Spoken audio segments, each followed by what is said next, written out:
আরে আগেকার দিনে তো ভালো আছেন, হ্যাঁ? আগের দিনও আমার দাদা দাদি নানা নানিরা এরা কত নবাব করতো, রে হালু কুই, হ্যাঁ, কত তো টুয়া খাইতো, কত তো খাইতো, আর কত কষ্ট করতো। এই যে আমি জীবনে তো আমার জীবনে তো কত কষ্ট করছে। হালু কুই এইটা এইটা লাউ টাউ, হ্যাঁ, কুমড়া সুমড়া কত তো খাইছি বেডরুম বুকে। আমার দাদা দাদি নানা নানি কত কষ্ট করছে। এই যে এইভাবে হালু কুইটু হয়তো দিয়েছি আমি, হালু কুইটু হয়তো নিভারি। আর কত না কষ্ট করছে গো, কত কষ্ট করছে। ওই যে হালু কুইটু হয়তো আমার দাদা দাদি নানা নানি ওরা সবাই মিললে না এতে সিদ্ধ দিত আর না খাওয়াইতো।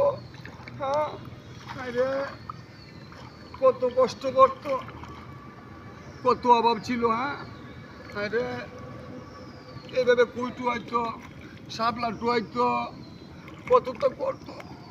আরে এই শাপলা তরকারি দিয়ে, হ্যাঁ, এটাতে কত তো শাক টু খাইতো, তরকারি নানতো, বুল ভরে দিত, কত কষ্ট করতাম, কত কষ্ট করতাম।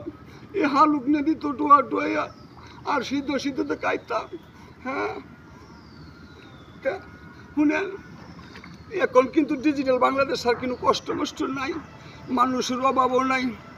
একজন আরেকজন সাহায্য করেন, বেশি বেশি একজন আরেকজন সাহায্য করবেন। কারণ এই যে কষ্ট ইতিহাস মনে আছে তো, যারা যেন হন কষ্ট করলে দিয়েন, কিছু দান দক্ষিণা করেন, যে তার সাপলা কুই আর নাটুয়ানি লাগে, নাটুয়ানি লাগে।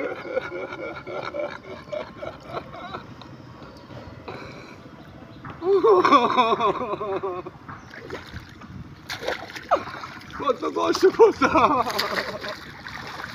এমন দিন ভালো হয়ে গেছে। বেশি বেশি মানুষের শেয়ার করেন, বেশি বেশি মানুষের দিয়ে কষ্ট যেতাম না করে। এই যে কত তো করতাম। আরে আমার প্রিয় জিনিস রে, দাদা দাদির প্রিয় জিনিস, প্রিয় জিনিস, প্রিয় জিনিস।